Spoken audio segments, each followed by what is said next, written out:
One at a time, and we'll get the job done. Y'all know what to say. On three. 1, 2, 3. And the home of the Jets.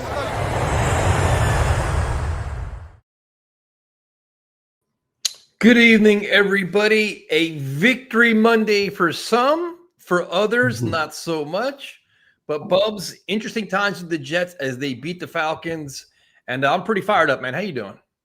Yes, Tyson, thanks for having me back on. Happy Victory Monday for those out there that are celebrating the Victory Monday. Looking forward to diving into it. Should be a fun show. Lots to discuss. 5 games to go, so we'll see how it all plays out. Yeah, no, it was an interesting game yesterday. You get your true roller coaster ride of a game where you're like, you see some good, you see some bad.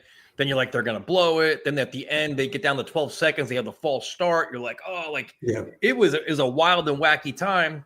And then they get the win, and you look at the reactions where I was like, dude, this was great. You have this young team fighting, and it's like, I think in a true tank year, like say going back to the Gase years, whatever, you wanted to tank out and lose their game because you wanted everybody fired. You wanted everybody out of here, get the number 1 pick, get the quarterback, everything else, which is fine.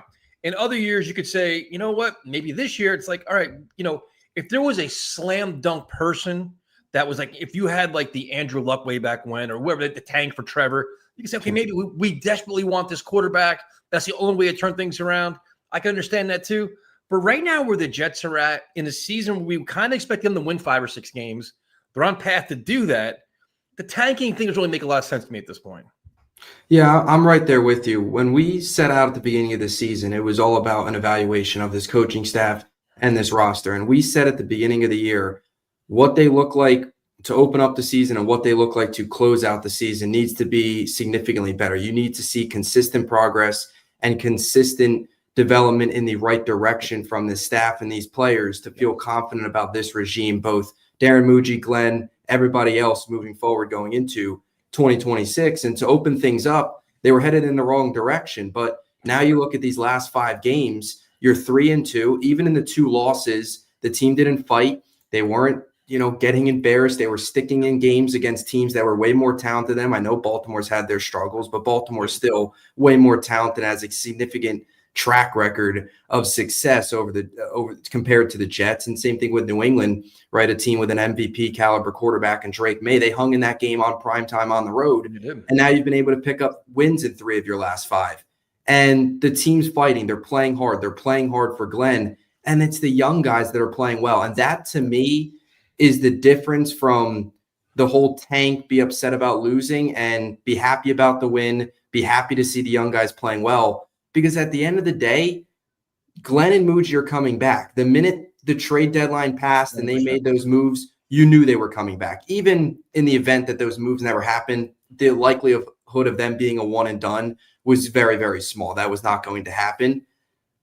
And with that being the case, you want to see them do well because you were spot on how you opened up the show. This isn't a regime that we want to run out of town, that we want to get blown up. This is a regime that you want to see build something sustainable here. Rooting against them, hoping for them to lose doesn't help them build this thing properly moving forward. And I think personally, just what they were able to do at the trade deadline, some of these young players they were able to bring in, which I'm sure we'll talk about, to me, them winning these games and playing well gives me more faith in Glenn and Muji to fix the quarterback position, get the quarterback right, than if they would to go 2-15, have a higher draft pick, and they play like garbage. Do you really have any faith then in them to get the right? You nailed it. You just nailed it. Well, there's a couple things, and you touched on all of it already. It's like when Glenn took this job, we said one of the biggest challenges he has is change the culture. What culture are we changing? Losing, being complacent, justifying losing, excusing losing, not caring, having no-show performances, half-ass efforts, all those things which you saw under Saleh many, many times. Coming out of a bye, West Coast game, all this stuff. The Jets started out awful. And you're like, man, do we even have a coach? Do we even have players? What are we doing here? And everybody after the first 5-7 games, like, this is terrible. And then it's like, what did we all say? We want to see this team progress as the season plays out while they figured out the learning curve on offense, defense. You're figuring out your roster, your contracts, all these things. And are the players buying in? Is leadership going to emerge? All these things slowly but surely going to matter. The same people that are pissed off today would be calling for Glenn to get fired and get lost to the Falcons. Same old Jets, this coach sucks, everything else. But the bigger part is two things, is that look at the players that are making the plays. It's not like you have Frank Gore running out the clock or Devontae Adams. It's like, this is guys where it's A.D. Mitchell, Mason Taylor, Breece Hall, Membu, Olu, A.Z. Thomas, Malachi Moore.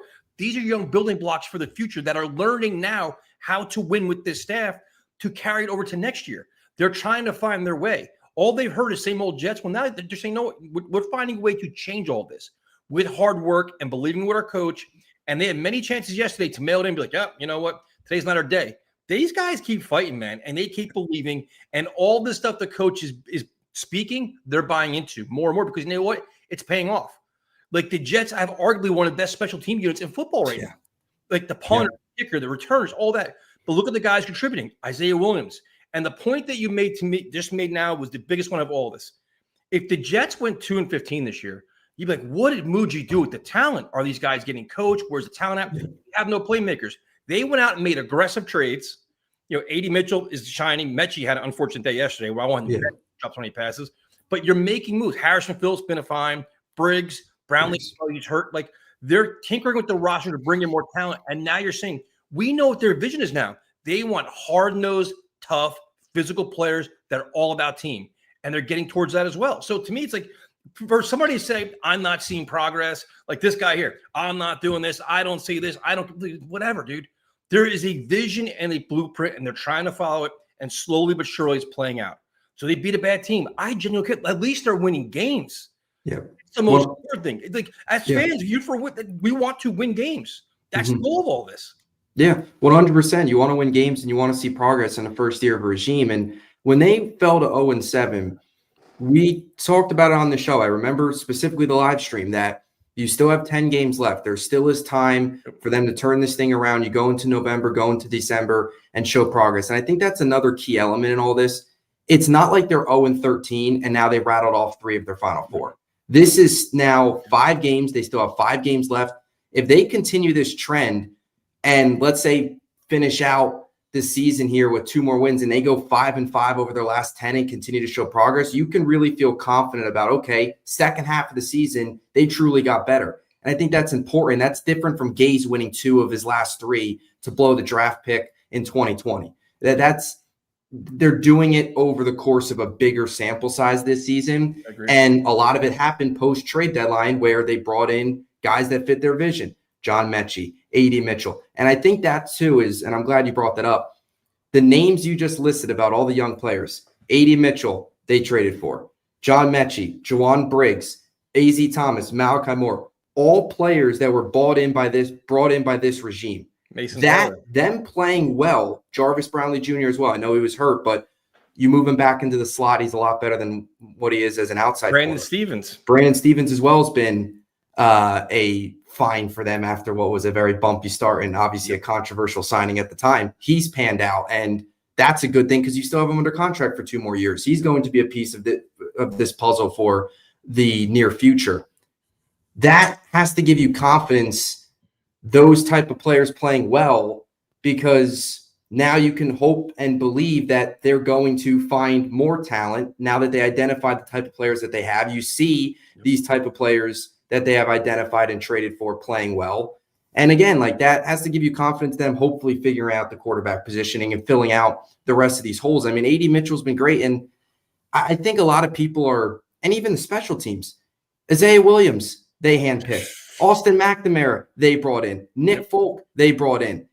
They completely redid the special teams unit, and credit to Aaron Glenn for finding Chris Banjo. I mean, Chris Banjo kind of is giving you the Mike Westall vibes. That's how good he's been. He's taken what was one of the worst special teams unit in the NFL last year and has turned him into an elite unit, one of the best units we've seen in the last 20 years in the NFL. Yep. They deserve credit for that. It's good to see that. And I'm not going to sit here and be miserable over wins when this regime's coming back and young players are playing well. And that's just the other point I wanted to make. I think people are reading too much into, 36-year-old Tyrod Taylor's a quarterback and it was a 41-year-old who made the game-winning field goal. Like, that's kind of, you look at the bigger picture. Let's not act like it's just a bunch of veterans getting the job done. I think people are kind of picking that apart a little too much. Tyrod, sure, he's not the answer, but why was Tyrod put into for the quarterback? So you can see what Mason Taylor is. So you can see what this offense is with a competent NFL quarterback. And you're now seeing those players play well. We're not here to evaluate Tyrod. We're here to evaluate A.D. Mitchell and these others, and they're playing well. But you're also evaluating Tanner Engstrand, his play calling with this. You're evaluating Aaron Glenn with his time management, game management. Yeah. You're evaluating on roster management, personnel moves, all these different things. Like the move that Tyrod Taylor made sense on so many friggin' levels, and we know that. Mm-hmm. But it's like, now you're seeing what this young team can do. This wasn't a one-year rebuild. Like Aaron Glenn comes in this year. Okay, next year we're a Super Bowl team. No, we realized there was a lot of bad players on this team, a lot of bad contracts, a lot of bad attitudes, and a lot of other stuff where it's like, you've got to clean it up and clean out and figure out what you have. It's ugly early. It's getting better. That's all you can ask for. Next year, a whole different set of expectations, which is fine. But this is all like, this is what we kind of asked for. Yeah. It literally is. Yeah. They, at the halfway point of this season, they blew it up. They put a wrecking ball to this roster. They said, we're going to bring in our own guys, stockpile draft picks, build this thing for the future. And I just have a hard time not having more confidence in Muji and Glenn with the players they brought in, the way they're playing, that they can find more players like this at these other positions of need. With the progress that we're seeing, it's good to see. I mean, I just, and you see Glenn's energy on the sideline. Like we all want to see him do well. We all want to see him win. I think your headset's making noise. Oh my. Okay. Oh. Yeah, I think so. But the other thing too is that I started hearing it too. The other thing too is that everybody is so worried about the quarterback. Wow, now the Jets can't get a quarterback. Now the Jets can't do this. Now the Jets can't do that. That's just not true. Like, we have to get Mendoza. We have to get the number one pick. Let's face it. No Jet fan heading into this season thought we're getting the number one pick. Nobody thought that.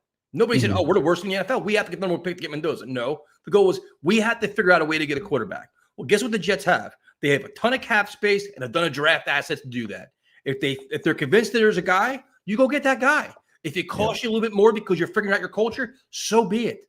That's just the way this works. Because this to me is like you're building up equity right now with these wins, with the team, with your progress, with your process. If you have to give up some of that equity to go get your quarterback, great.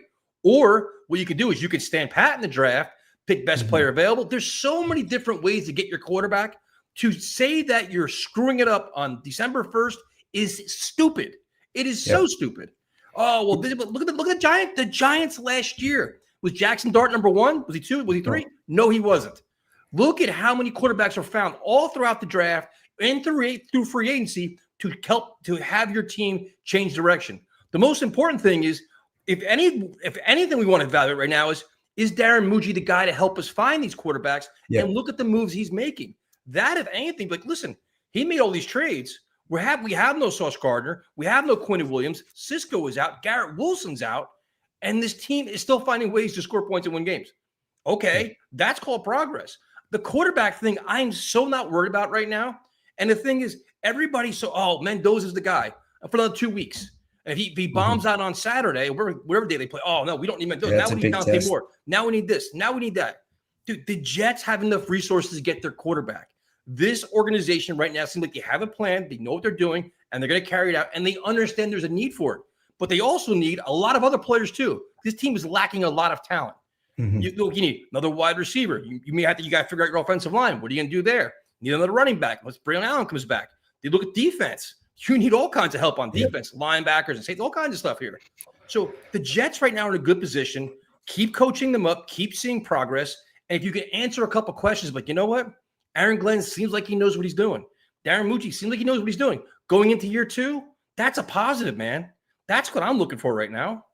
Yeah, and I think Muji showing the ability to be aggressive and make these in-season trades shows you that he will be willing to be aggressive if they like the quarterback enough to potentially move up, give up assets. For the basketball fans out there and the Nets fans, like when they had the 5 first-round picks, you don't have to use all 5 of those first-round picks. The 100%. Jets have 9 picks in the first 2 days of the next 2 drafts, 8 of those coming in the first 2 rounds, obviously the 5 first-round picks. So you can utilize those picks in a variety of different ways. You don't have to just pick with all of those. You can potentially move up. And I think that's so important is, listen, having a higher pick certainly gives you a better chance. But we always said it. We've said it on this show many times. It's not necessarily where you're drafting. It's who is making the pick. Bingo. And the process that is behind making that pick and trying to find that quarterback. I just want to go through the list here of these last couple of drafts, right? 2024, Caleb Williams was the number 1 overall pick. I know he's been better this year, but the 2 quarterbacks taken behind him, Jaden Daniels and Drake May. Drake May's the best, and he was the 3rd quarterback taken. Yep. 2023, Bryce Young was number 1. CJ Stroud was picked behind him at number 2. He's made the playoffs his first 2 years of his NFL career. Yep. 2021 was a complete disaster, right? Yep. We all want to tank for Trevor. Trevor's not a generational talent. Nope. Zach Wilson was a disaster at number 2. And you throw Fields in the mix too. He wasn't any good out of that draft class either. 2020 with Burrow, fine, number 1 overall pick. But Justin Herbert was the 6th pick. The Jets right now pick at number 7. Darnold was QB2. Baker was QB1. Josh Allen in that draft was QB3. Josh Rosen was drafted higher than Lamar Jackson. The Bills actually traded up for Josh Allen. They made the playoffs that year. That was the end of the drought with Tyrod. And then the Ravens traded back into the first to get Lamar, 32nd overall. Lamar was almost a day 2 pick. Yep. Trubisky was drafted QB1 in 2017. Mahomes was behind him. And, even you've seen some gems here in day 2. A guy like a Jalen Hurts who's picked in the 2nd round. And Dak Prescott. Yeah, Dak. Brock Purdy was Mr. Irrelevant, although I know he's, with Mac Jones over there and stuff. But you even just look at the playoff picture. All in the AFC and NFC, it's not just number 1 overall picks that are leading their teams or top 3 picks. I mean, Bo Nix was a 12th overall pick. Drake May was 3rd overall. Trevor Fine was 1st, but Lamar was 32nd. Herbert was a 6th overall pick. Josh Allen, they traded up for at number 7. Daniel Jones was a free agent. That's just in the AFC. Yep. Then you look at the NFC, Stafford was a trade. Jalen Hurts was a 2nd round pick. Baker and Darnold were free agents. Jordan Love was taken 26th overall. So the point to all of this being is, let's not act like the number 1 overall pick. I mean, Cam Ward's, they're 1-11 right now. They're going to be a number 1 overall pick again. I'm not saying Cam Ward's not good, but let's not act like just number 1 overall pick. They're going to be great. Like, you can find quarterbacks in other spots. You could trade up. They have the assets to do so. So. Yeah, and that's the whole point. Like this comment here says Jets fans are very optimistic. We've been through a lot. Let's see what happens. No shit. Let's see what happens. What we're seeing is happening right now is the team is showing glimmers and glimpses of progress, and they have a ton of assets over the next 2 years to address a lot of problems, including the quarterback. The hope is that you're finding out right now is that this staff is the right staff to actually rebuild this team and maximize the potential of all your players, and you're starting to see that too. So they tried Justin Fields, didn't work out. To their credit, they found a Tyrod Taylor. You're seeing decent things out of Tyrod Taylor, and they're being competitive. This is all we've asked for. This whole season, they're supposed to be more than what we're seeing right now. They're literally on track to win the same amount of games we all predicted, 5. Yep. And that's what they're going to do. They didn't go out the right way, and you're even seeing things yesterday that pissed you off to no end. That 12 seconds left, the false start, I was ready to just break everything in my house. But all right, they seem like they're learning from their mistakes and they're growing. So this is the state of the Jets right now. And again, I understand the benefit of having a number 3 pick, your third pick of every round, and all these other things. I also see the benefit of actually winning with this team and getting the buy-in. The other aspect of this is and we're not easily satisfied. Get your head out of your ass, bro. It's understanding the state of the fucking team. We're not the Patriots. We're not the Ravens. We're not any of these good teams. We are one of the worst teams in football that is trying to find their way to rebuild to be better within 2 years to be competitive. That's what we're trying to do. That's really that's where we're at. And you're seeing it. Yeah, nobody's throwing a parade for this. Nobody's saying the Jets are going to rattle off these next 5 games. I'm telling you, dude, if the Jets would have lost this game yesterday, People would be like this miserable. guy right here have been like, dude, fire Aaron Glenn. He sucks. Yeah. That's exactly what it is. It's if they lose, it's fire Glenn. If it's win, it's being too Crazy. positive, or they blew the tank. They're not building this the right way because they're not tank. Whatever it would be, I guess they have to tie maybe in order for people to be satisfied with the outcome. But yeah, I'm not going to root against the coach that's coming back. I'm not going to root against the general manager that's coming back. You want to see these young players do well. You want to see this team win, learn how to win, have a sense of winning. I mean, at the end of the day, you change cultures by winning games. And I'm not trying to say that yesterday was a culture changing win, but you got to win football games to really change cultures. You've got to show improvement. Like that's going 1-16, 2-15, and getting the number 1 overall pick and having no faith in this GM and a head coach to make that pick and seeing nothing out of these young guys that we're seeing right now. Like I so much rather be in this spot than give me the 7th overall pick where you're seeing growth as opposed to the number 1 overall pick where you have no faith in them to make the correct decisions moving forward. Yeah, and the thing is, like nobody likes being 3-9. Nobody likes being out of the playoffs right now. Nobody likes being irrelevant right now. So we have to embrace to stay the team and find out. You find the positive, you find the negative, and you say, do we have any hope for the future? Is there any chance it's getting rebuilt? Do we have the right decision makers in place that can actually find the right quarterback and everything else? Can these guys be coached up or can they not? I mean, look at what this team is playing with right now. It's not like there's stockpile of talent. If you had told anybody you're going to a game with friggin', no Braylon Allen, no Garrett Wilson, oh, dude, how are we going to complete a pass? Now you have A.D. Mitchell looking like he could be a find right now. That's a positive. Maybe use Mason Taylor more, but there's little things you got to kind of like. Why be a fan if you're going to hate everything? Like that's what I understand. Like, did you want A.D. Mitchell to drop 5 passes yesterday? Does that make yourself feel better? Oh, well, the Jets lost and A.D. Mitchell dropped 5 passes. Does that make you feel better? Are you proud of that? Like, I don't understand this mindset.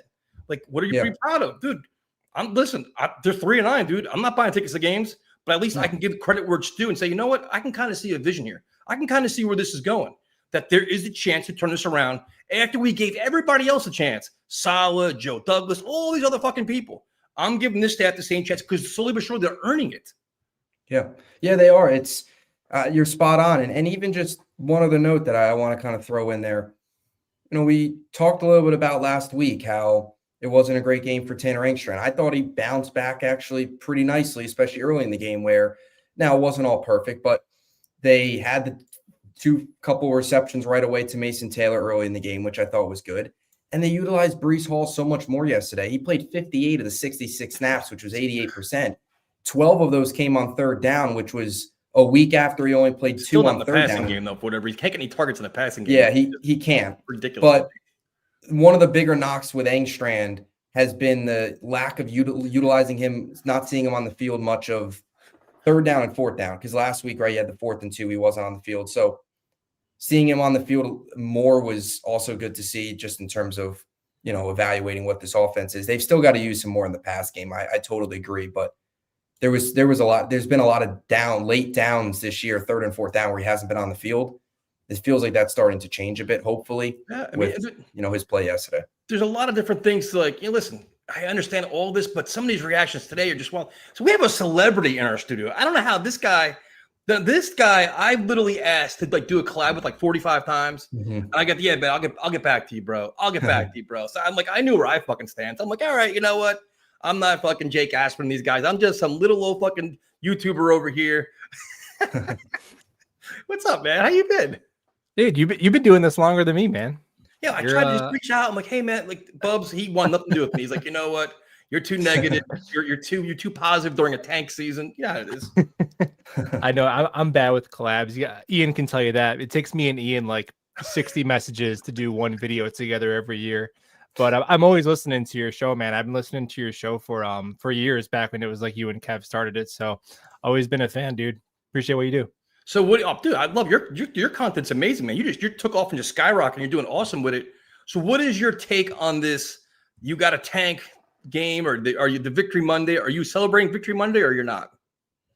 So I gotta tell you that field goal, whether it went in or out, man, I was pretty ready to live with either result, but I was definitely happy for the players, seeing them. I can't in real time root for bad things to happen during Jet games. It's so hard to do that. I only did that one time, and that was for Trevor Lawrence, and it didn't even work. So I kind of made a vow to never really root for the tank again. But the thing is, the Jets are just not the worst team in the NFL. Some of those teams down there are so bad. The Titans, like in terms of net points, the gap between the Titans and the Jets is the same as the gap between the Jets and the Bears. Like the Titans are horrific. You're never going to out tank that. And this is without AVT, Garrett, Sauce, Quinnen.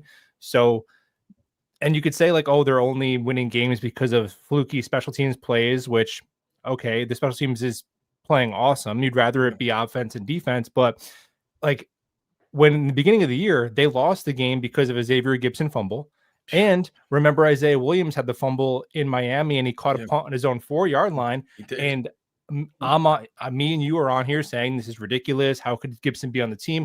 We're criticizing these things, right? Isaiah Williams. Remember, Isaiah Williams was like the worst special teamer ever, and now he's like the best returner in the league. So if we were criticizing it then, you have to give credit where it's due. Chris Banjo has that unit rolling. So at the end of the day, you know, the Jets go all in and they win 5 games, and now they tank and they're probably going to win 5 games again, man. It's crazy. But with I think the big thing that we heard yesterday, I'm sure you heard it too, is now the Jets can't get their quarterback. Now they're completely screwed. They're not going to get Mendoza. They're not going to get this. And I'm like, there's so many different ways you can get a quarterback. You can trade up. You can stay in your place. You can trade for a veteran. All these different things. I'm like, what is your take on that? Do you have any fear the Jets aren't going to find their guy? Because I think between draft resources and cap space, they can do pretty much whatever they want.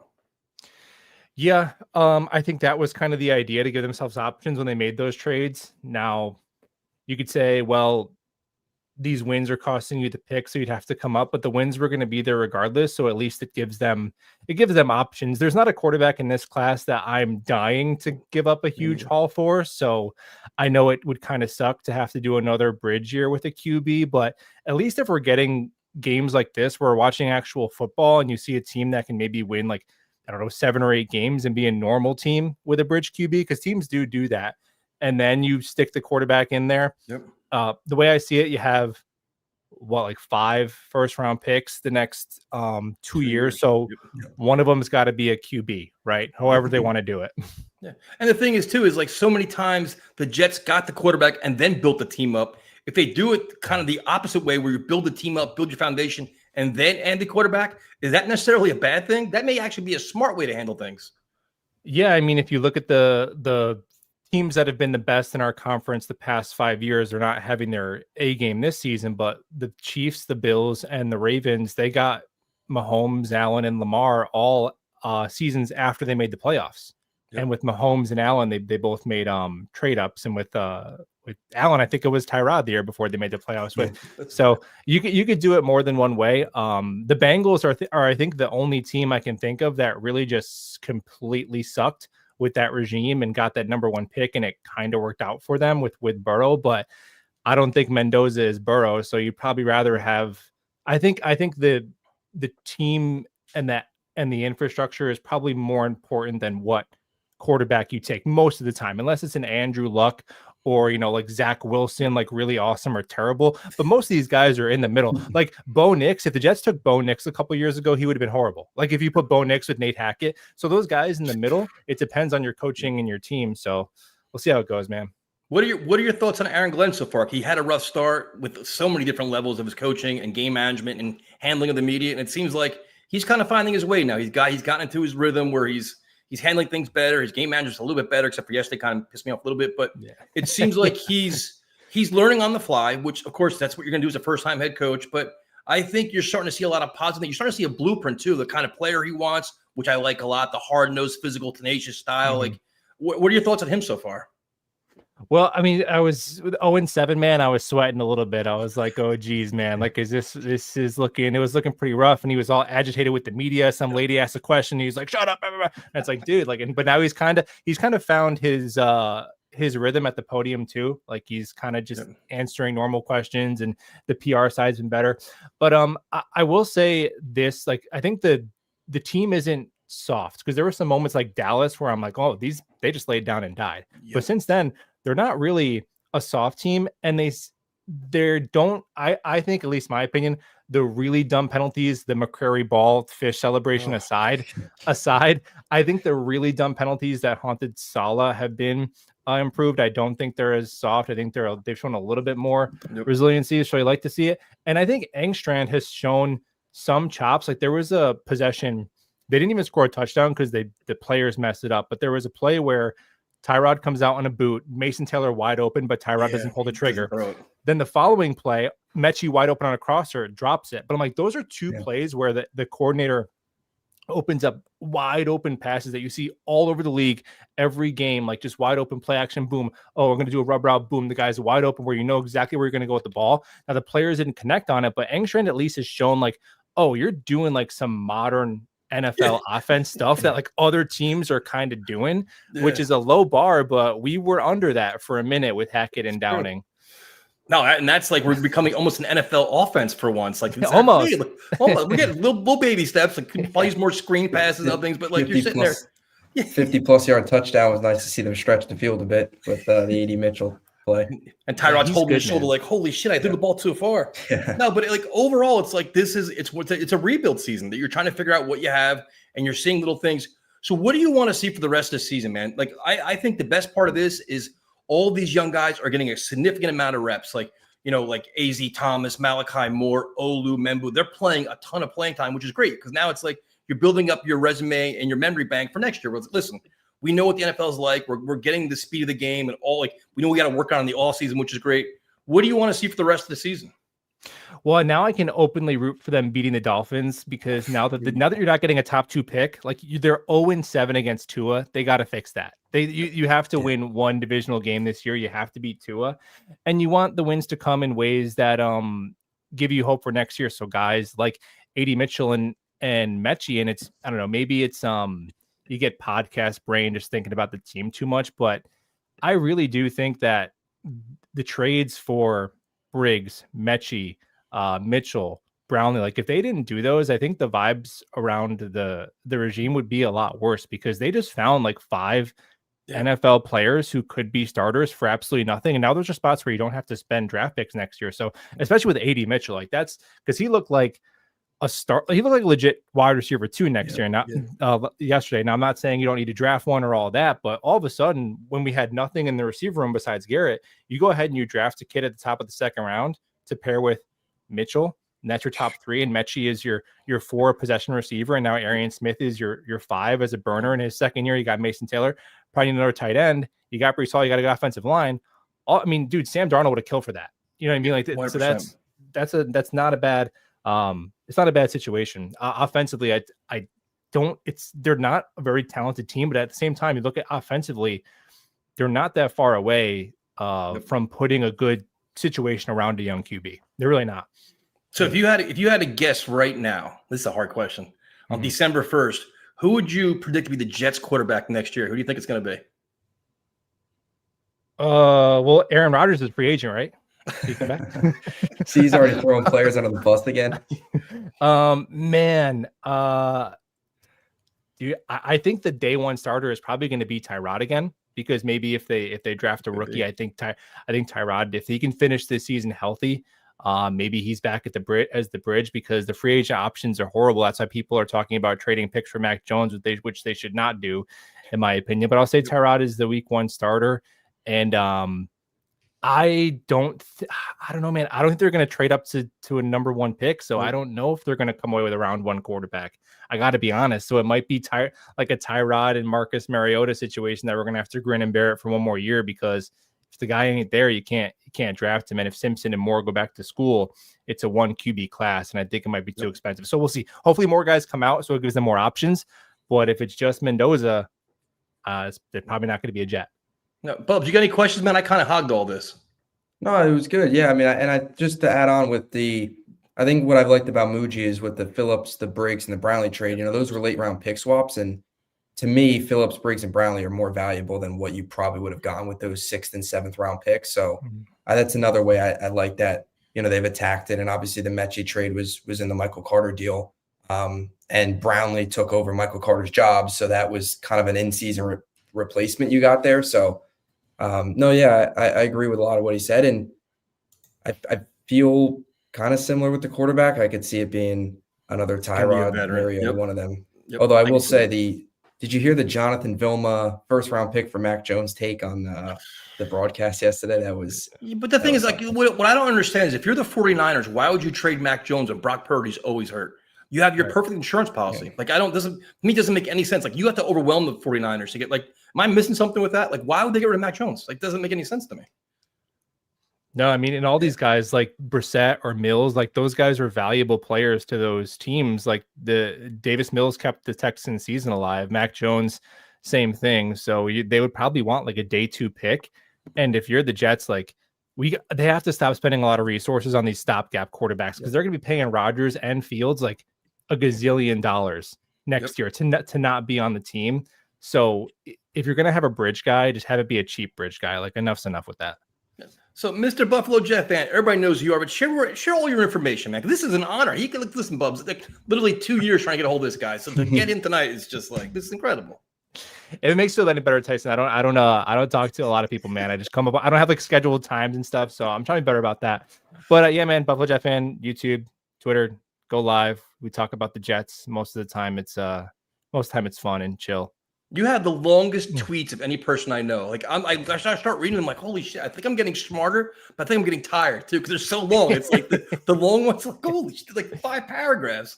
Yeah, I abuse my $3 a month Twitter Blue Premium to post some articles on X sometimes about like Galaxy branding a 2-10 football team or whatever during my lunch break, like a normal person would do, right? So wait, do you have snow right now? Yeah, we got like 3 or so inches on the ground. Oh, I can't. It's just a persistent, like every day. It's like it just keeps going. It keeps going, and then one day it'll be like 3 feet. Oh, I can't do it. I just can't do it. Thanks for calling, man. Great talking to you, man. Appreciate you guys, man. Have a good one. You too. Take care. going.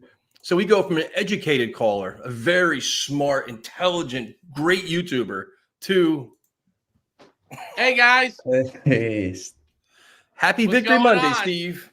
how's it going? how you doing? What's going on? How are you doing, man?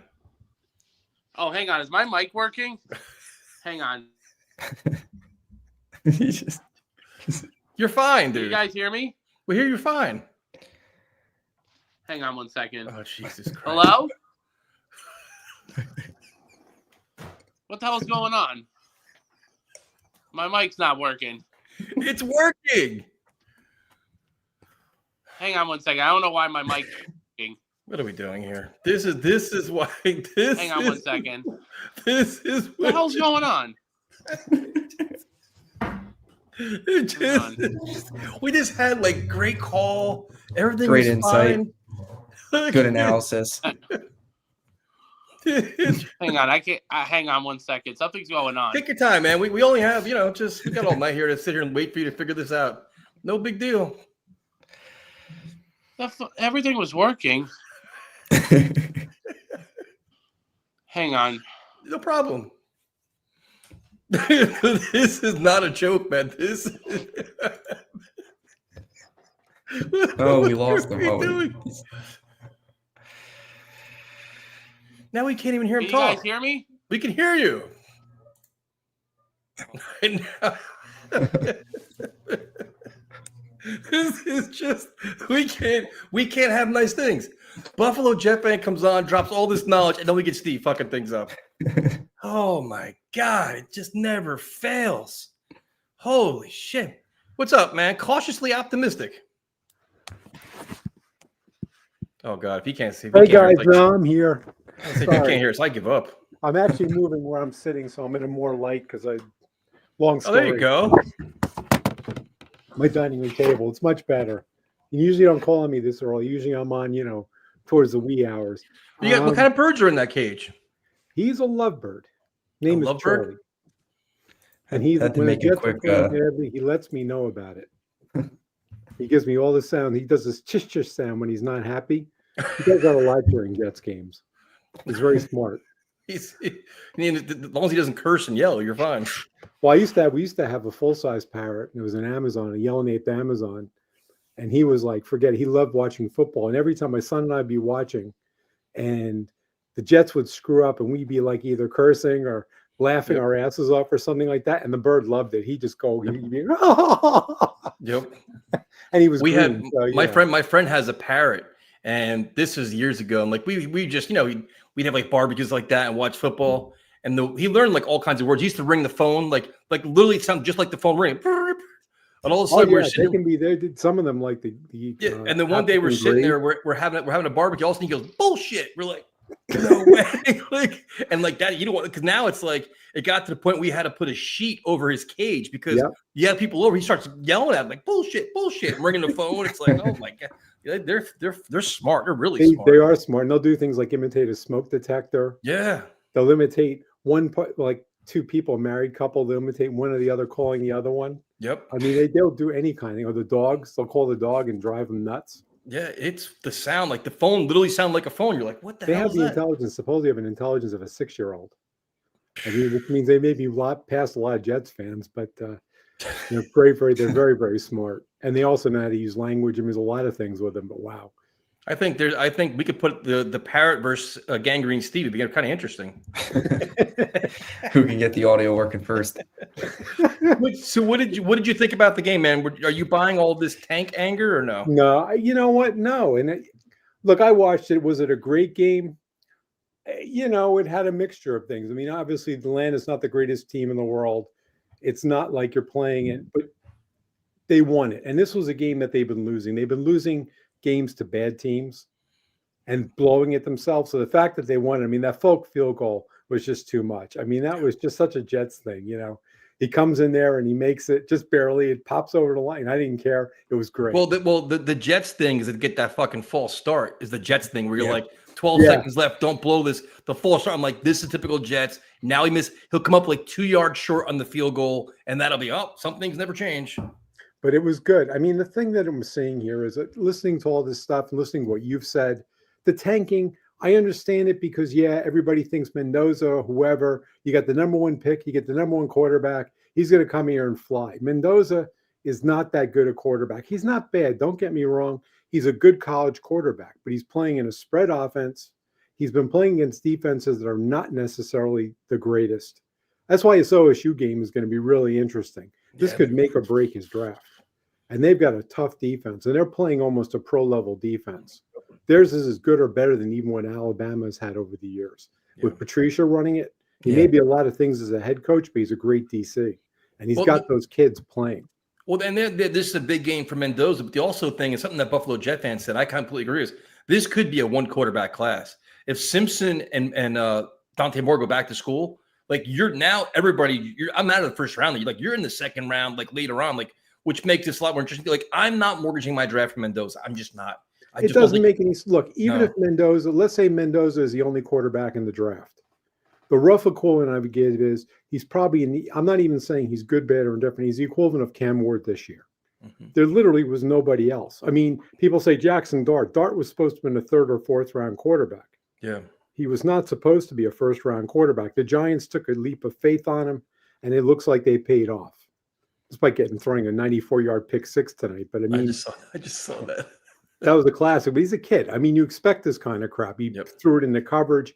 But the point is that he's, there's quarterbacks there. There's nothing to stop the Jets. If they see somebody out there they think has promise, take a name, take anybody you want that's going to be in this draft. Yep. And they could sit back and say, you know what, we really like the guy. He's going to fit our system. Engstrand says he's going to fit my system. Then they might go for it. And you know what? There's nothing wrong with that because it's a deeper round pick. You're not taking your first. With that first, they could do a lot. They could get a wide receiver 1. They could theoretically, depending where they are, trade back, but it depends on who wants to trade up. They could trade back possibly and get a lot of picks. They've got a lot of freedom with that. Yep. If there was a quarterback that was there like Andrew Luck, I'd be sitting back there saying, you know what? Yeah, go for it. But I think I also learned my lesson with Trevor Lawrence. True. I mean, Trevor Lawrence is basically a good quarterback, and I don't think he's going to be much more than that. He's not going to be an elite quarterback. He hasn't been able to do it under Peterson. He hasn't been able to do it under whatchamacallit, Cohen. I don't think he's that good. Well, the other thing I think is the Jets worrying about building their team, building their organization, building a structure, like a system that you can plug and play your quarterback and you're going to have success. instead of the other way. Like, we got to get the quarterback and then build around them and figure it out. Like, no, you don't really have to do that. Well, there's the thing How too. many times have we tried that? It didn't work. You can have a balanced team. The other point is, I mean, there's a lot of ways to build a winning team. Philadelphia is an example of building a balanced team. Hurts, is he the greatest quarterback in history? No, but he doesn't have to be. He does I'll not take have him. to be Patrick Mahomes because they had a good defense there. They had a great running game. They had good special teams. They have a balanced team. Yep. There are times when a quarterback can go in there and make the difference in a team. There were years when New England's team wasn't that good and Brady carried them. Yep. I mean, literally. Rodgers did it. So did Manning. There are times when they carried a team where the rest of it wasn't so hot, but they could go up there and put 35, 40 points. But you already had the program in place, though. You already had your system in place, so that's the difference. Well, I'm just saying, I mean, they could do that because they were that good. Yep. Those guys were head and shoulders, but do you need a quarterback like that? Not necessarily. And if you've got a good balanced team, if you've got great talent, if you've got a defense that's, a top 10 defense, great special teams, if you've put the whole system together and they don't make mistakes and the play handling, the game management is good, where you're not making stupid mistakes, Yep. like going for it on fourth down when you don't have to. You can do a lot. You can win like that. Now, conversely, the only thing, my concerns with Glenn, and maybe it's just my own bias, and it probably is, I worry because I'm thinking of like Parcells with Phil Simms. Phil Simms was a good quarterback. He wasn't, despite what he thinks, he wasn't a great quarterback. Right. He was a good, solid quarterback. Of course, they had a lights-out defense. He had a lot of tough players around him, good running backs. He had all that. In the modern NFL, will a quarterback like him be able to win? I don't know. And that's the only thing you can kind of underplay the quarterback where you think you can do it. Yeah, but Glenn saw firsthand what Jared Goff could do, though. I think Glenn's seen enough throughout all the different teams he's been with. He's been with the Saints. He's been around a little bit, so he's seen the different quarterbacks that go in games the point with. As long as he understands that, as long as he understands in the modern game, you can't get by with ground and pound. You can do that, like he was talking about doing that with Justin Fields. That's a stopgap. Well, but to be honest with you, it seemed like Justin Fields was the wrong fit for their offense. Like I think they had a vision for him. Like, he can't run our offense. Like that was the problem. Well, one of the problem. The thing I don't understand is, and there was a real miscommunication there, because obviously they took Justin Fields. The idea was, he himself said it. Glenn said that they took Fields and he said, I want to expect him to play more quarterback. He openly said that, basically playing pocket passer more. Yeah. That he didn't want a guy on first read running it. Okay, that's great. But the thing was, Fields couldn't handle it. Now, did they evaluate him wrong? Did they think that, I don't know where they got the idea he could run it. And I don't know why Engstrand thought if his idea was Jared Goff, Fields is about as far removed from Jared Goff. I mean, he's not Lamar Jackson. He's not Josh Allen. Josh Allen could run Engstrand's offense because he can throw. Yeah. So can Lamar. I mean, despite what people think he can. He's got the ability to be that pocket passer when he needs to be. He can run when he needs to. And I think that you kind of saw that. If you watched Tyrod, what he was doing. I mean, Engstrand's not calling a big game. He's not calling, this is not an Andy Reid offense. But he was calling more of it. If you watch, Tyrod was able to do it. Is he able to do it? I was laughing when he said he threw the ball downfield. He was holding his shoulder and looking for his tuba Bengay. Well, guess what? He was, But that's a pass Justin Fields couldn't complete. No, we saw several passes yesterday. Fields cannot consistently complete. Fields has an arm. The funny part is he's got a strong arm, but he's inconsistent as hell. Occasionally he'll throw one downfield and get it to work. Yeah, the one he hit on the goal line, that's because the defender fell down. He was playing catch. But he does. But he just couldn't put it in context. Tyrod could, even though he's not. Tyrod is not a starting level quarterback. We knew that. He might be a good bridge quarterback. I agree with you, Bubs. He could be, if he can hold up. Yeah. Not to cut you off, but I agree. I mean, Fields, he could run it at a competent, or Tyrod, could run it at a competent NFL level. The biggest thing has just been the durability, and that was the biggest thing with Fields too. It's just his processing. He'd hold on for the football for ages, and then if the running lane wasn't there, pocket collapse, he'd take the sack. But it's just, I think they thought that, take a flyer on Fields, give him a chance. It didn't work. You move on. Just thinking about potential bridge quarterbacks, like if you want to go a little bit of the younger route, pair him with like a Tyrod. You could even look at Tanner McKee. That's a name, of course, out of Philly that a lot of people talk about. Malik Willis. Yeah, any of those guys, like if you wanted, I wouldn't No. touch Malik Wallace. I saw him play in college, man. He's Gardner But Minshew. Gardner Minshew's only 29. it's Kenny something Pickett. with age, though. I mean, the level, it depends on what you're looking for. Can these Yeah. guys, the question comes in, and you hit the nail on the head, too, because originally we said, well, next year has to be playoffs. Now I'm looking like, no, it's not going to be, Nope. right? But you want to have a team that's competitive. We can't have a 3 or 4 win game team next year. We can't have what we've had this year because there's no excuses for that. Yeah, They'll but I have a think, lot more but I talent. think the quarterback you need has to be similar to Tyrod, but you need to be a tough quarterback, a hard worker, high character, mobile, like you can kind of see like you need that leadership kind of guy. Like I saw the one mentioned in the chat about Vinny Testaverde, who they got as a free agent. Vinny was that guy. He was big, yeah. he was a leader. He was respected by everybody. It was like there was no shit. He can make all the throws, made some mistakes, but like that's the kind of guy. You can't have a complete like Justin Fields is unplayable. You can't even get him on the field anymore. Well, there's two. I mean, again, with backups, you look at because we have the carousel of quarterbacks, right? Yep. So leaving out the fact that they find a gem of a rookie that they can start early because, the guy turns out to be pretty good, it's not likely. So let's get a bridge quarterback. Tyrod could be one, but like who you look at it out there and you say, who could it be? I don't know about McGee. I've never really seen him play Yep. when Hurts was injured, so I don't know how good he is. And the other thing about that is that's in Philadelphia's system. They have, they've got a great defense, great offense, great offensive line, maybe not as good as it was last year. Good running game. I mean, they had all the pieces. So you can plug a lot of quarterbacks. But the good part about that is maybe he could do it. If the Jets are much improved next year, we're getting there. I want If they Jalen can patch Hurts. the defense, if they can patch the defense, if they can fix a couple of key spots there, and this assumes the scheme works too, and I'm still not sold on Wilkes. The offense, you need a receiver. You may need some more backup on offensive line. I don't know what they're going to do with Simpson because he was pretty good last year. This year, he's made a lot of mistakes. He's good for like 2 penalties a game at this point. He's been, bad. Also, the question is, what are you going to do? Are you going to try to bring back ABT and put Tippmann at center, or are you going to keep Tippmann in guard, let ABT go, and draft the center, or find one? One or the other. Dude, we got a ton of people on hold, man. Thank you for calling in. Thank you for killing the tank guy. We appreciate it, man. You got it. Have a good night. Have a good one. All right. So now, do you want to do? I'm gonna give you 2 choices. Do you want to do Steve 2.0, or do you want to do Tank Man? Let's try Steve. Give Steve another shot. So now, I was ready to bring Steve on, and he just lost his connection. Okay, so What looks like we're going he doing? What is he doing? I don't understand. We're trying to have the show here, Steve, and you can't get your shit together. And this is his highlight. He loves every Victory Monday. By 5:30 in the morning, he's sending me messages. Bro, look, dude, you can't talk Sunday afternoon like a normal person. It's got to be 5:30 in the morning on a fucking Monday. He contacts me. I bring him on the show now, and he can't get his sound right. What now, man?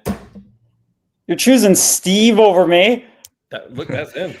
I had to give him another chance. You come on here looking like Todd Bowles, your little hat, He does look like Todd Bowles. and you come and you choose Steve. It's beanie season all season, as the great Mike Williams once said. So it's kind of over. You all know how I feel regarding things. I'm not gonna come on here and do like a little I can't believe this team. I'm not gonna do that. But I'm a little upset by that. I knew they were gonna win eventually. This team's not Titans level bad. Not that, when Nick Folk came out there, I was kind of rooting for him to make the field goal just because it's Nick Folk. You gotta go with that. That's too good of a story. of course. But man, I don't know. I'm on here trying to figure out what the big miracle strategy is here going forward, because we need a quarterback. But why do you need a miracle? You have 5 first-round picks in the next 2 years. You got a ton of cap space. Why do you need miracles?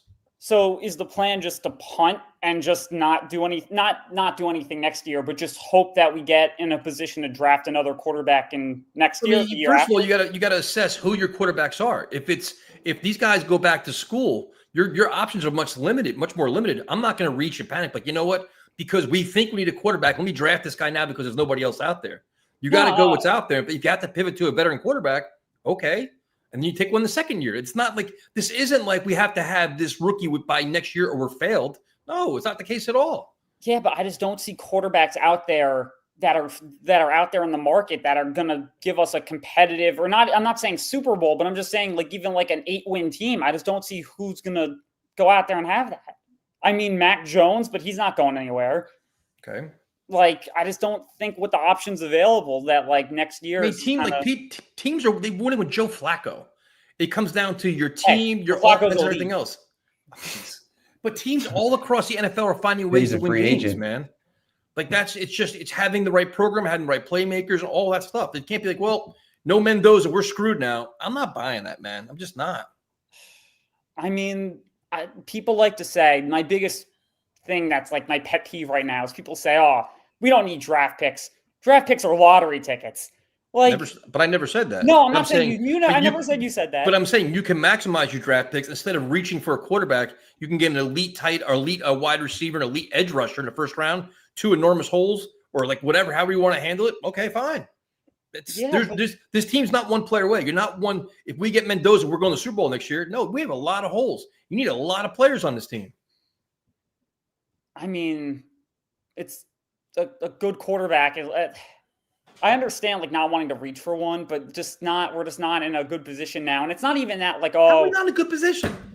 We're not in a good position I'm saying of this year to get a quarterback, I guess is what I was trying to say. But like, again, but the Jets were never going to have number 1 pick anyway. Nobody in their right mind this year said we're going to win 1 game this year. We all said 5 or 6. No, the Titans are generationally bad. We were never going to catch up to the Titans. Exactly. But if you got to a point where it's close, maybe if you trade up a little from 3 to 1, it's not as bad versus going from like 8. Like, that's not going to happen. We're not going to mortgage our entire future for Mendoza. Like, I mean, he's not at that level. So it's just kind of, you come on here, you're a little defeated. I mean, I'm a little defeated is what I'm trying to say. Fans of the tank, the collective we, the royal we. And I mean, going forward, the one positive is that like, yeah, they do look like they're improving and that they're getting better and that like you see they're more competitive in the games. I mean, there's some stupid penalties. I won't even talk about that false start on the first attempt to get a field goal, but whatever that was. But I mean, yeah, again, if you're, the hope with the tank was that you find something that kind of energizes the team and gets it forward, that like maybe you can make a run in like 2 years. Not saying that you can't, but like now it's more of a long term. You kind of have to dig into the trenches. That's my opinion. I don't think you're going to find so. I think it's like going back to the coaching debate of like, oh, well, now we're hoping for Jalen Hurts. It's like Bill Cowher all over again. Oh, well, if Coach Cowher, if he comes out of retirement, Mike Tomlin, like we're just back to this, like we're just naming people that aren't going to happen because it's the Jets and we don't get that. How do you know it's not going to happen? We don't know. It's fucking December 1st. Because it hasn't happened for the last 15 years. Why is it going to happen? The Eagles are complete chaos right now with their offense. They're a complete mess. And the Ravens are kind of a mess. They look bad. They're not going to give up Lamar Jackson. I mean, it's not a different situation, man. Eagles are different with Hurts, but no, but there's options every year. The Jets got to be creative and find one. I'm not all doom and gloom today. I'm not. The Jets are going to probably win 2 more games. It's not going to bother me 1 ounce. Yeah, they're probably going to beat the Saints, and I don't know. Beat the Dolphins. I want them to beat the Dolphins. I'm actually rooting for it. I mean, at this point, yeah, why not? I mean, if we're now, you got to cheer up. Dude. You know what would be nice? You know what would be nice for tank or no tank, but last week of the season to beat the Bills to take them out of the playoffs. A little revenge for last game in Orchard Park. Yeah, I'm down for that too. Get a little Tyson revenge. Said he's gonna go. Oh, the Giants get to score a touchdown right now. Look at that. Channeling my inner Bulls. Well, Tank man, I'm sorry you're disappointed today, but we're gonna regroup. Better days are ahead. I think it's over. I think you just gotta start rooting for wins now, so the team can get better. Almost like what fans do. It's pretty wild, right? Yeah, like you in 2020, rooting for wins, bro. But dude, we wanted to lose as many games possible to get Gase fired. We wanted this house. Oh, that was the reason. Yeah, wasn't it though? Oh, because if we went 1-15, if we beat the Rams, Gase would have kept his job. No, but I'm saying we had a goal, but the whole goal was get the quarterback, get the coach out of here, and we all move on. Much different situation right now. It is. I'll give you that. It is because Glenn is here, whether we like it or not. Also, The And I- 2020 draft, like Trevor Lawrence at the time was a legitimate home run. Yeah. You know, Mendoza is not that. I mean, people were putting Yeah, Trevor no, up there I'll with give you that. the That's fair. Andrew Luck hype. Tank Man's defeated tonight. Have a good night, man. Good night, guys. Have a good one. You can tell he's defeated. What's up, man? How you doing? What's up, guys? Happy Going. belated Thanksgiving. Yes, you too. I would make the argument. Everyone goes back to this like Trevor Lawrence, Zach Wilson deal, and the Rams win. I would argue that Trevor Lawrence is a worse pick than Zach Wilson. And I would stand by that because at least with Zach Wilson, after 3 years that this is not the guy. With a guy like Trevor Lawrence, they drag you around, they get the second contract, and then you're stuck in this purgatory hell of Andy Dalton where you just meddle in mediocrity for 10 years. And you look around, you go, we're paying this guy $250 million Yeah. and we can't build a team. And Bubs, I'll push back on you a little bit here. Like Trevor Lawrence was never the Andrew Luck, like I think people wanted it from him because he had the physical prototypes, but like, and he had good college production, but there were GMs who put Zach Wilson ahead of Trevor Lawrence in that class, and that would never happen with a Luck. You see a lot from these young kids too that want to tank for a draft pick. Ultimately, none of this matters, right? Like if you know what you're doing, you can find a quarterback all up and down the first round. Like Jackson Dart was late 20s. Aaron Rodgers was late 20s. Tom Brady's and all of that. Those are lottery tickets. Jordan Love. Like if you know what you're doing, you can do it. And this draft class is not going to be particularly strong up top.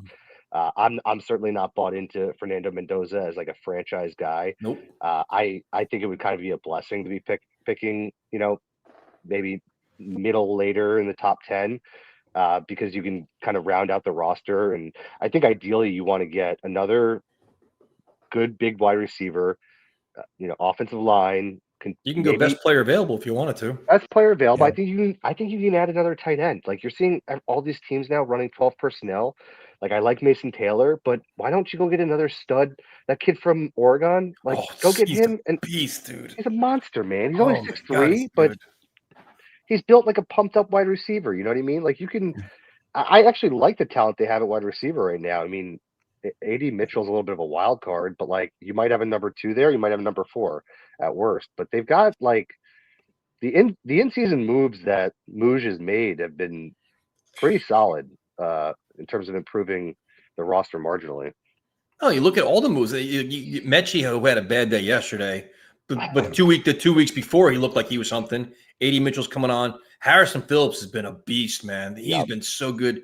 Briggs, Brownlee. It's like, all right, now but I think they're identifying the kind of players that Aaron Glenn wants. They're identifying what their scheme should be and how they all fit. Getting rid of Quinn's fine, getting rid of Sauce. Like, you could see the vision here. Sherwood's been, I'm not really sure what the hell Sherwood's doing right now, but it's like you can figure out. But to me, if you go best player available, that's not the worst thing because the Jets aren't one player away. You have holes. Like, just keep adding dynamic playmakers. So when you have the quarterback, you can start winning games. That's the most important thing. 100%. And I think, I watched the Texas A&M game, and Arch Manning, he was getting shit on by a lot of people early on in the season. Yep. He looks like a different breed of Manning quarterback. And I mean, he's an unbelievable athlete. He's got a really strong arm. He's big. He's obviously a Manning. So, the pedigree's there. He can run. I don't even think, 3 first-rounders next year, like, no, if you're in a number 1 spot, you're just and you don't have a quarterback, which I don't know how you end up in that spot unless you're the Titans, kind of a luck of the draw. But he's going to be the clear-cut number 1 if he declares next year. He will declare next year. But they shouldn't feel rushed to get a quarterback. I mean, everyone says like, well, who are you going to get? Who are you going to get? It's like Baker Mayfield was unwanted a couple of years ago. Sam Darnold was a free agent last year. Daniel Jones was a free agent last year. Like these guys shake free. And if you can pair someone who has talent to the right offensive coordinator and the right talent around them, like they're going to be there. The other thing, like this Colts pick, this could be a top 20 pick. It could be. Yep. There's no guarantee they make the playoffs. They're falling apart right now. And the back end of their schedule is not pretty. Daniel Jones is injured. Sauce is injured now. Like you could see the wheels coming off this really, really quickly. And that owner, she's up there. She's like in the play calls, she's in the huddle, lining up under center. Like she's getting ready to taking our notes on our thing. It's like, woof. Some heads can roll here, man. But Jack, I'm with you though. Dude, there are so many different ways you can get your quarterback that I'm like, you know what? Go beat the Dolphins. I'm cool with it, dude. Like to me, it's like it's different than other tank years because we were talking about this earlier. It's like we're not watching Frank Gore go up the middle like 5 times for 1 yard. Yeah. It's like it's Breece Hall, it's Mason Taylor, it's all these young guys, Membu, Olu. Like, all right, we have like these guys are all going to be here next year, and they're all so freaking young. They're part of the answer now, and they're helping the coach find answers, which is a good thing. Yeah, and there's no egos left on defense, right? Like Nope. Briggs, by the way, has made me forget that Quinn Williams was ever Yeah. on the roster. Like, He's been excellent. Quinn Williams had 1 sack up until the point we traded him. Briggs has 3 or 4 now. I mean, he's Yeah, been he's an explosive. absolute beast. But yeah, just collect some wins, man. I mean, at this point, like life is too short. You know, everyone who wants to like rush in to get a quarterback, like we've been waiting 70 years for a quarterback, like 60 years for a quarterback. Like you guys can't wait 1 more year. Like what are we? We're not winning anything next year anyway Nope. with a rookie quarterback. The one funny thing, I'll let you guys get to another caller, but like watching Aaron Glenn up against Raheem Morris, I felt like they were just 2 mirrors. Like Aaron Glenn, I'm like, this is your future, dude. Like just meddling on the sideline, just no idea what is going on. But kudos to Glenn. I mean, he's got the team playing, man. It's not always pretty, but They're fighting, man. They're not quitting. They're not backing down. So that's a good thing. I'll tell you what, Raheem Morris is interesting He because doesn't get if he fired. gets fired and they blow that staff up, there's a chance he's a name to look for as the DC if they move on from Wilkes, potentially. yeah, and we'll see if Glenn has any balls to him because Wilkes has done nothing really to save his job. It certainly wasn't a pretty performance. You know, I thought I was like having a stroke during the game. Fox at one point flashed the game stats and said that the Jets had an interception, and I'm like, Yeah. did I like miss a play here?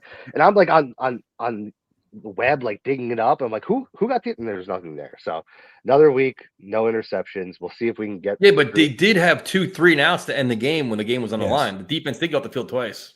I mean, against a powerful Atlanta Bro, offense. you Listen, know? man, I will take any progress I can get right now.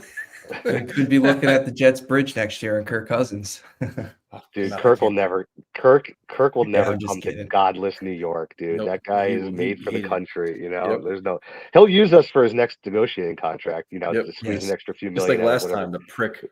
He's done it a couple times to us. He did it when he left Washington to go to Minnesota, and then Yep. did it again. So, Big, all right, Paul guys, Cousins you debate. enjoy Tyson. By the way, I enjoyed the stream. You guys were. I had to turn you guys off because I was just like, you guys were just disgusted by every play, which I appreciate. But be well, guys. Later, dude. How we going?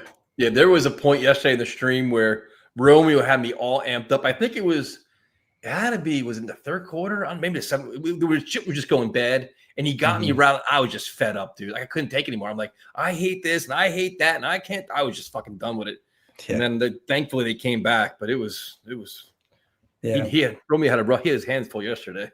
Yeah, there was some bumps in yesterday's game for sure. But just to back to Jack's point, and a lot of callers have talked about it, and even in the comments, and we've talked about it. I think that's been one of the more impressive feats by Muji this season was kind of the revamping of this wide receiver room on the run, because you went from Tyler Johnson, Arian Smith, Alan Lazard all playing bigger roles for this team. Arian Smith's been disappointing and not playing because of disciplinary stuff. That's something that's got to get cleaned up. Now you've turned that into Garrett Wilson as your number 1. Let's say insert, Carnell Tate potentially as your number 2, AD Mitchell 3, John Mechie 4. That's a pretty good top 4. And that's, credit to Muji for kind of putting that together on the fly here. No, they completely rebuilt, and that's what you're supposed to do though. When you're overhauling your roster, you keep trying to find pieces, man. You keep finding till you find guys that you can keep, and that's it. So we're good. Yep. What's up, man? How y'all doing? Victory Monday. Yes, of course. Well, this was right. This is exactly what it was. When Tyrod had 37 passing yards at halftime, Romeo was giving me stats, and I was just getting pissed. I'm like, we ripped Justin Fields for 54 yards. Tyrod had 37. I was just like, I went off the rails. And then they couldn't stop Bijan Robinson. They couldn't stop freaking Kyle Pitts. I was pissed. it was the second coming of Justin Fields. Is worse. Then he missed a couple throws. I'm like, and then fucking Mechie was dropping passes all over the place. I'm Yeah, like, the oh my Mechie God. the Mechie drop on third down, which would have been a first down and probably a touchdown, was I was furious. Then they had a That false was start and a terrible. 3rd and 4. I was like, I was just like, come on. And then the penalty before the field goal. And the McCrary ball, fucking whatever he was doing on the what was he ground. doing? Just there was like every time you had a little bit of glimmer of hope, they would do something to just piss you off. I'm like, I don't want to lose to the Falcons because you just want to win game. Like I wanted them to win yesterday. I'm like, this is a bad team, beat a bad team at home. Yep. They did, but yeah, Meatball Parma is so right because Romeo, he kept like just kind of like nudging me, and then the Jets would add more gas to the fire, and then that was it. Yesterday's game reminded me a lot of the 2013 Jets Falcons. Remember the Tim Boyle, Trevor Siemian game against Desmond Ritter in the rain, sloppy offense. Gave me flashbacks to that one. Well, for me, I don't have a problem with the Jets winning because at least it shows that they were competitive yesterday. What I'd like to have seen was, I don't know, maybe once Fields started shitting up the joint, you put Tyrod in there, but I digress. But Tyrod got hurt was the problem. Well, yeah, but I'm talking about against Buffalo at least. I'm talking about like. Well, we ripped Glenn many times where we wanted Fields benched at halftime, and Glenn wouldn't do it because he was stubborn. Yeah. But it's just, you got to live with it, and of course, with the trades that happened, is more about what the future has evolved. I think this year, you build the team rather than just panicking for a quarterback. We need wide receiver too because I like Mitchell, I like Mechie, but we gotta see more. We gotta see what else is out. You can get a stud in the first round, like a legit game-breaking talent in the first round to pair with Garrett Wilson. Yeah, then it's then what? Then you can also build your defense because we got holes at safety. I believe we also have holes at linebacker help. Yeah, and pass rush because as much as I love McDonald, and JJ, I think JJ's really the only one that teams are really worried about. They don't give a damn about McDonald, and all grace of glory with him is just he had that one game against the Bucks, and that was it. I think Bubs, what do you think? I think if you get that other pass rusher, I think Will McDonald becomes a better player then. Like he's like the third one. But like I think I completely agree with you, man, where Jermaine Johnson has a lot of abilities coming off the injury. You're starting to see more and more. You're gonna probably get more presence in the middle of the defensive line. If you can get that other higher level, more consistent pass rusher opposite, then Will McDonald supplements them. I think he'll do okay then. Yeah, because it's more about. I think this year is more about building the team, and being. Now, here's the thing I will say. As far as next year, the team has to be like 7-10 wins at least, because that has to be the standard to say yourselves like, okay, Aaron Glenn, you want to be competitive. We're not going to hold you for this season, but we are definitely going to keep. Because you're going to have 2 first-round picks. You're going to have $100 million in cap space. You're going to have an influx of talent. The expectation is, say in theory they have 5 wins, you need to have more than 5 wins next year and play much better defense. Because see, this year, like Buzz, we talked about this many times. Where this year it's like, all right, you have a defense that you want, but do you have the right players in this defense? Do you have this? Do you have that? Next year, it's like now you had 1 year bringing your players in. This is your 2nd year bringing players in. The defense must be much better. The offense will be much better. Like Bubs, like next year, that's the expectation. Yeah, agreed. And it's also the 2nd year for guys like Malachi Moore, guys like AZ Thomas, even a Juwan Briggs will be his 2nd year in this defense on this team. And we'll see what happens with Harrison Phillips, but specifically those young guys in the secondary, year 2 for them, they should only get better. They should only improve. So it's got to be improved 100%. And I think there will be a change at coordinator. I think, but I could be wrong. I mean, only time will tell. We'll see. It reminds me so much of Jeff Ulbricht's first year when we thought it was just a matter of time when he was going to get fired year 2. And then all of a sudden they turned it around. I mean, Wilkes has been like wild one and done in his career. Yeah. But I just think it's a weird feeling where they may have that I need my players kind of situation. Yeah. Yeah. Could Yeah, be. it's definitely, it's definitely worthy to see it. It's just I really hope, because next year and the year after will be the deciding factor of how I feel about this team, because I'm sick and tired of going into that dark tunnel and we think that's a light and it's a damn train trying to run us over. But at least at least I could say like there's something to look forward to, because once we traded Gardner, once we traded Williams, productive players, is just they were The defense, the defense has actually gotten better since they've been gone, which is kind of crazy. Wild to even say, but it's true. It's just once you get rid, build something, build a culture, and once you get rid of those players, and it's looking like we might get rid of Brees as well. Nah, But, I think he's staying now. They're going to be tagging him. They might you never. I mean, Dude, Aaron Glenn is praising this guy endlessly in every press conference now. Yeah. Today he's like, "Oh, he's the bell cow. He want the ball in his hands as much as much as possible." Like the writing on the walls for Brees, dude. Like we didn't trade you at the trade deadline. You're the bell cow guy. You're going to be here next year, whether you like it or not. He has to be, in my opinion, too. Yep. I think you got to bring him back. That's fine, but that's again, it could be up to Aaron Glenn, but that's up to Moji and our shit of an owner. Jesus Christ, I don't even want to get into that. I think as of now, it looks like Woody Johnson's kind of staying out of the way. Letting football guys make football decisions. I think having Spielman up there with Muji plays a big role, where they have he's kind of that consultant, the overseer of all this. The guy that gives them some space. I think right now Woody's kind of showing out and see what the vision is, especially when he signs off on trading Sauce Gardner and Quinnen Williams. Yep, definitely. It's just a process. Well, we'll see what happens, because for some reason we always forever rebuilding.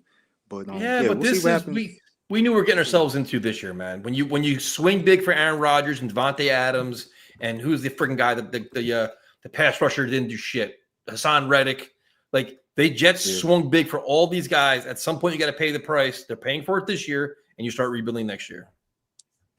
Well, anyways, we'll see what happens. But yeah, Smile, man. It's Victory Monday. Smile a little bit. Have a good night.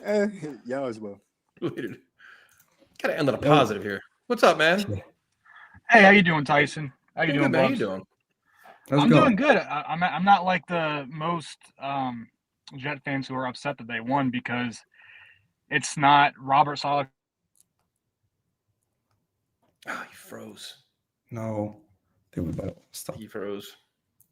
They're actually winning with young talent who are going to be here next year.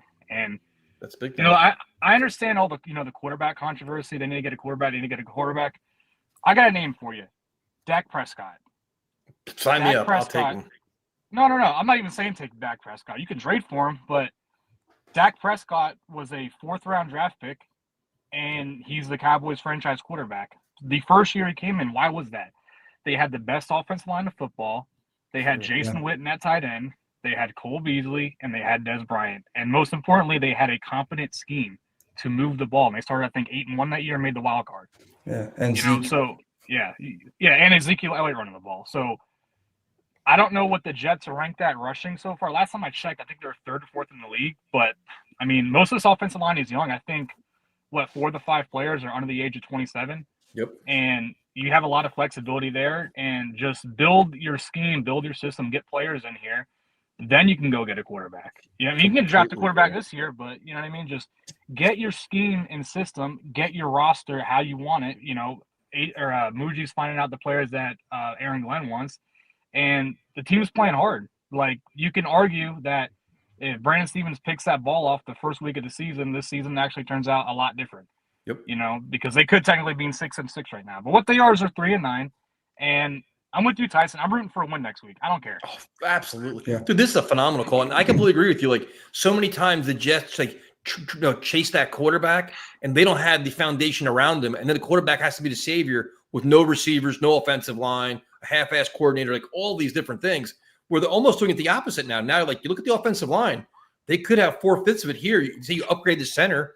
That offensive line is going to be stout as hell. You got Garrett Wilson, say 80 Mitchell's there. You add a wide receiver. You have friggin' Brees.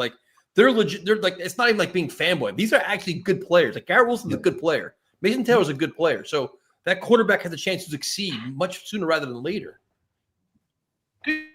Dude, does nobody remember fucking Mark Sanchez, bro?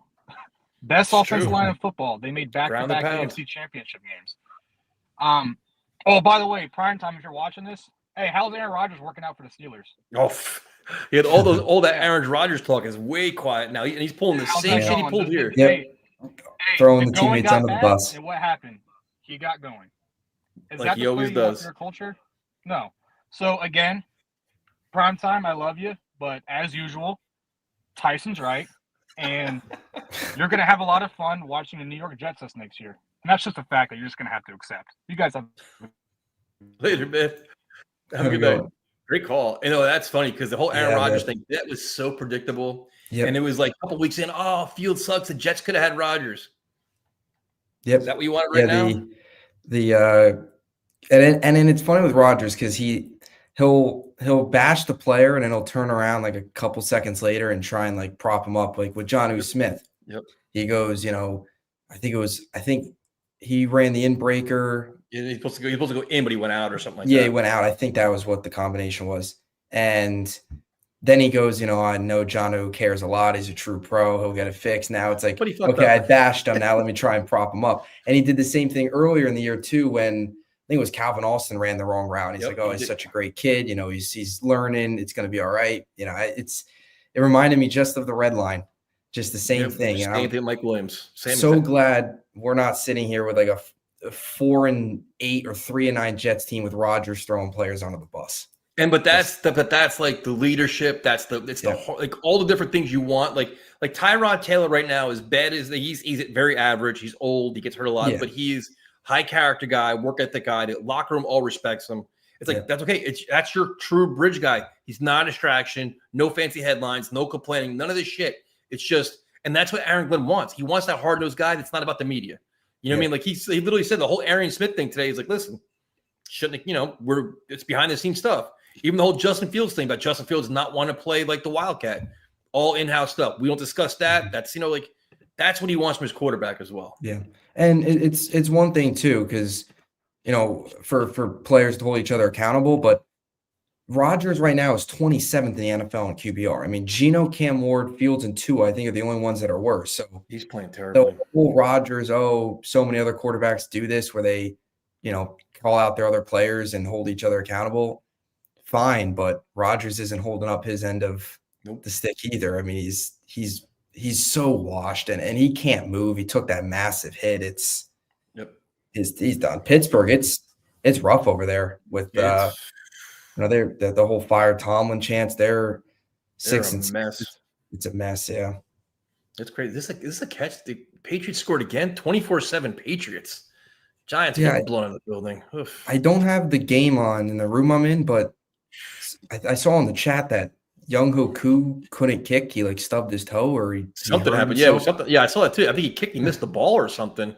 Then There's Drake not made a team out there that screws up the kicker position more than the Giants. It's unbelievable.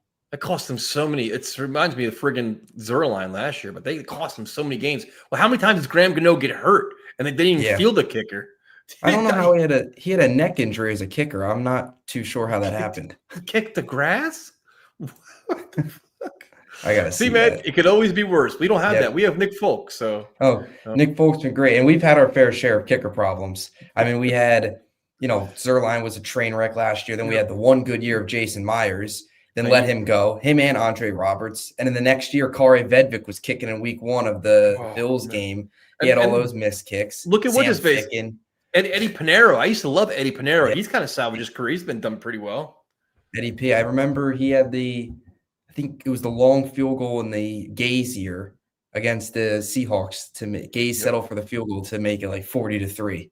I think we have with Cairo Santos and the guy we had. We can go. And McLaughlin, Jake McLaughlin, I think Chase McLaughlin, who's with the Bucs now. He kicked in the last game of the 2020 season against the Patriots, and that was it. He kicked one game, and now he's with the Bucs. He's actually pretty good now. Yeah, there's a plethora of former Jets kickers all over the league. It's crazy. And I always wanted Ross Martin. Ross Martin was like, I always wanted him. He followed the show. He would interviews with us, stuff like that. It was and he would never get a chance. He would have a great training camp and never make the goddamn team. Mhm. It was crazy. Yeah, now Folk's back. They've had wide range of kickers. I'm probably even forgetting some. Anders Carlson for a I'll little tell you bit what, there. though, the punter is legit, though. The Jets Oh, punter yeah. is an absolute weapon.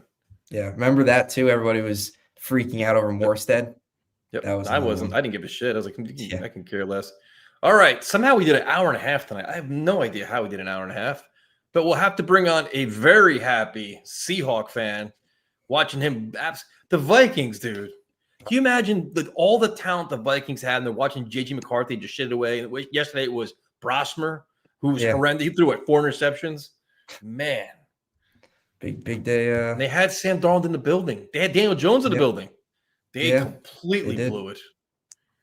And now I know you're happy, man. Yes, I am. I'm very happy. How was your Thanksgiving? It was very good, man. Busy, but very good. How was yours? Very good. Very good, very good, very good. And yeah, it felt good to beat on the second coming of Nathan Peterman. J.J. McCarthy and Brosmer. Brosmer was terrible, dude. Oof. Man, he was bad. The Seahawks defense won me fantasy by themselves. You know who's killing me is Kenneth Walker's not scoring any touchdowns. He's killing me right now. I could have warned you about that. Well, too late now. He's on my team. Well, congratulations, man. It must be nice. You have a 9-3 team. Meanwhile, Pete Carroll's dying a slow death there with the Raiders. Yes, disaster. I feel so bad for him. Yep. But he should have stayed retired I hope he's making a lot of money because he's taking a beating there. or he should have gone back to college instead. Yep. He had a great college career. He could beat Belichick down there at least. Yeah. Both, how you doing? Doing good. Can I say something? You can say whatever you want, Jose. We don't have any censors here. What some Jets fans need to realize is there's more than one way to skin a cat. Yep. You don't have to go all in on one position. I agree. Now, when you have picks for the future and just let the process. Trust the process, Bo. Yep. No, let the process work itself out. I agree with you, Jose. This is why we love talking to you, man, because you're keeping it real. I'm with you, dude. It's December 1st, man. There's many different ways you can go about it. The Jets have tons of cap space, tons of draft picks. See what happens. I'm not panicking now. I'll panic. And I guarantee you, once Mendoza plays on Saturday, it's either going to be he's the second coming of Tom Brady or he's Zach Wilson 2.0. Yeah. You know what's going to happen there. Yeah, it's going to be an overreaction either way. That's gonna be a What time is that game? Is it a 3:30 game? What time is that game? 6. I think it's 4. Or is it Damn, or is it noon? I hope it's an early game. No, I think 4 o'clock's the SEC championship. 6:30. It's a 6:30 game? Yes. Oh. Well, 6:30 your time, right? It's not. No, yours. 8 o'clock. Yeah, 8 o'clock. It is the night game. Oh, because the Big Ten is damn always it. the night game. Come on, man. The UFC's Luke as on well. too. I can't be doing. Oh, killing me. Oh yeah. Yeah, that'll be Got the 2v. Oh, be terrible. an interesting one. Jose, good seeing you, man. I see you. I'm glad you're doing good. Your Seahawks are doing good. Yeah. Good seeing you, man. Thanks, guys. Have a great night. Have a good Love one. you guys. Good Later, night. dude. Love you too, man. Bubs, we made it an hour and a half somehow. Yes. You know, just one comment to add on the quarterback. Go for it. You know, this time of year, there's still so, like you mentioned, with it being December 1st, there's still so much time. I mean, Zach Wilson wasn't really on the radar until his pro day. And I mean, even just Membu really wasn't on anybody's radar either. Not quarterback, but just looking at how players this is still extremely early in the draft process from now until, you know, the pro days, the combine, all of those different things. Like Membu, no Jets fan was talking about Membu last year this time. So not saying that there's going to be some quarterback that's just going to blow up and the Jets are going to take him, but there's still a lot of time between now and the draft for not just draft quarterbacks to become available, but also, potential free agents, potential trades to become available, see what happens with some of these teams, see what happens with these coaching staffs, who stays, who goes. Like there is a lot that needs to happen between now and late April, where a lot of guys that we might not even be talking about right now could become available, and guys that we are talking about right now might not even be a possibility. So, that's a great point, because you figure you look at a team like the Eagles. If they completely fall apart and they don't make the playoffs, changes could happen there. The Steelers, Tomlin leaves, they're gonna have a hole there. Like so many different things that happen between now and then. Teams fall apart, teams rise, quarterbacks get like injuries. There's so many different levels and facets to this that I can't worry about it. I'm all about best player available as of today doesn't bother me one bit, dude. The Jets will find a quarterback. They know they have to. They took this job. They knew they have to get it. There's a variety of ways to do it, but winning these games is not going to hold them back. It's just not. Yeah, and I always remember going back to the Zach Wilson draft. There was like the early mock drafts in like November and the early mock drafts, because that year, we were basically looking at mock drafts in December, but the early parts of that, I remember Kyle Trask out of Florida was being mocked early on. Like there was a lot of people saying that he was going to go number 2 behind Trevor. He completely fell off a cliff. And then Zach out of the middle of nowhere makes that crazy throw at his pro day. And it's, Joe Douglas and them are there. And it's, here you go. You're taking him number 2. So much can happen. Dude, the college playoffs can change a lot of things too. That could, if some of these guys don't play well, they can go back to school. If they kind of, you never know what could happen there. I just have we'll see. I have a funny feeling a lot of these guys go back, especially with the NIL money. And like, I think Ty Simpson, I see the one person in chat talking about him a lot. I like Ty Simpson. He needs some work, man. I think he benefited a lot from going back. Yeah, he's probably a year away. It's funny because I was listening to, I forget who I was listening to, a draft analyst the other day talk a little bit about just the class, and he's not coming out, but it does kind of speak to the class. A lot of people would still believe that even though Arch Manning could still use another year, he probably still would be the number 1 in this class. Like if he came out, which, I get he's coming on, man. That, but also kind of speaks to a little bit of the weakness in this class with some of these other guys. So only time will tell. Well, thank you guys for joining us on a Victory Monday. And I'm hoping the Jets beat the Dolphins this weekend. I'll be actively rooting for that because I think it'd be a lot of fun to stop their winning streak. Mike McDaniel could be saving his job somehow, which is pretty crazy. Maybe get a first interception of the season on Tua. They're the kings of that. Brandon Eccles, Ashton Davis, those guys they feasted on Tua. So hopefully we can get a pick. Meanwhile, the Patriots are absolutely destroying the Giants. Everybody have a good night. We'll talk to you next Monday.